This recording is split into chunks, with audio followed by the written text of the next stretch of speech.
You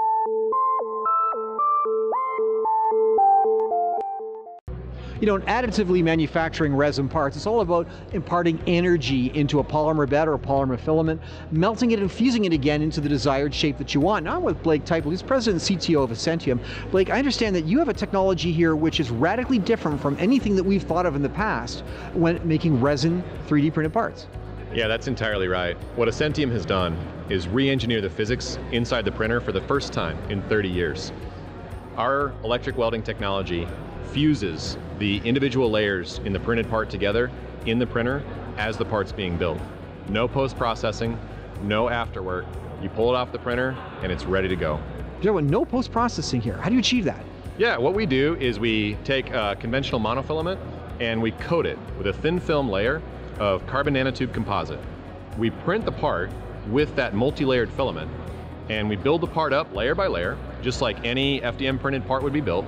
But we call this an enhanced FDM process because then instead of a tiny heat affected zone or a tiny melt zone, our melt zone is 10 to 20x the size of the melt zone in conventional FDM parts. So that allows enough time for the polymer chains that were just resting on top of each other to actually entangle across the layer boundary, dramatically improving the inner layer strength.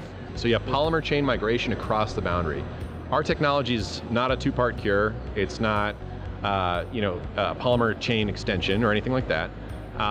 In injection molding and in other conventional subtractive manufacturing processes, you're giving polymer chains enough energetic time to sort of move a lot, adopt whatever final shape they need to adopt in the mold, and then to freeze in place. With 3D printing, that time for the polymer chains to move is dramatically shortened.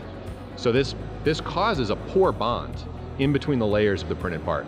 Additiv's fundamentally changed that whole equation. So it sounds almost unnecessary. You almost have an embedded resistance heater built into a microscopic layer. Right. That's exactly right.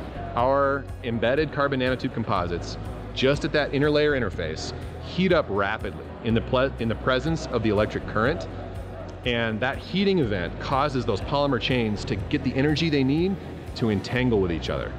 That's how this technology works. Now, and to be clear, I use the analogy of an embedded electrical resistance heater, but this is nanoscale stuff. This is atomic level stuff. That's exactly right. The length scale for polymer chains is on the angstrom length scale. Our carbon nanotubes are only one length scale removed from that. What we could try to do is use carbon black or some other carbon fiber-based material. The problems with those carbon materials is that they're 1,000 or 1,000,000 times bigger than the polymer chains. When we get down and use these nanomaterials at the length scales that they're intended to be used, it allows the heating to get right near the polymer, which is exactly where we need those heaters to be. Our parts heat up volumetrically.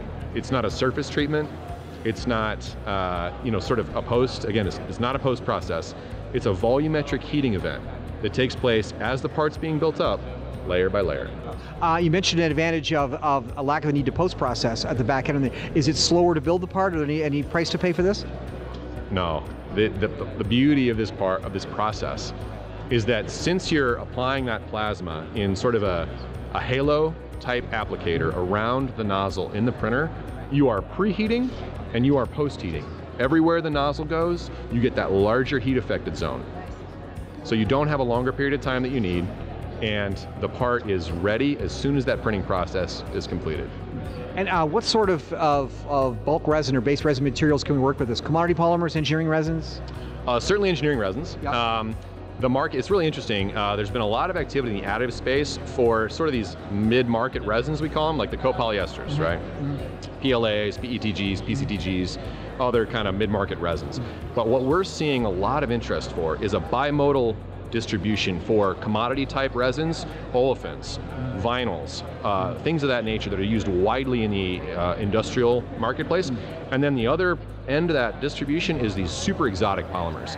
Our technology is scalable and can be applied to any thermoplastic because it's all about time at temperature for polymer chain mobility. So the olefins, which have a high degree of crystallinity, polypropylene, polyethylene, they're very highly crystalline polymers. Traditionally, those have been problematic for 3D printing because the crystallinity causes tremendous degrees of warping in the printed part and interlayer delamination. With this technology, since we increase the amount of time that the polymer chains are migrating across the boundary, we are also relieving those interlayer stresses. So we actually expect to see a dramatic improvement in strength and dimensional stability for olefins, as well as those exotic high temperature polymers for the aerospace, oil and gas, and biomedical communities in particular. That's what this technology allows. That's what we're developing. That's what we're bringing to market. Now, Blake, your hardware is called FuseBox. We have an example in front of us, and to be clear, this is hardware which is integrated into a 3D printing machine, which is created by someone else, essentially. So you're integrating this, so you're one step removed from the machine maker in this respect. Actually, our customers are the machine makers. Okay. The end users are, of course, those folks in the industries who are, really trying to use that 3D printed part for an industrial application. Just like Intel Corporation sells chipsets to Compaq, Lenovo, Apple Computer, and Dell, and many others, and you see that badge on the computer, you know that computer has a high processing capability. Our printers are going to have a badge for a FuseBox, and you'll be able to see a FuseBox enabled printer. And what we're already hearing from the marketplace is that our customers are looking for a FuseBox enabled solution when they're making their purchasing decisions, which is an exciting place for us to be. Obviously, in this case, because the raw material itself is the essence, the technology's in the resin, if you will. Ascension will be the supplier of the raw material. Will there be licenses for other raw material suppliers? How are you going to approach that end of it? Yeah, so right now, Ascentium is the first to market with a multi-layered filament.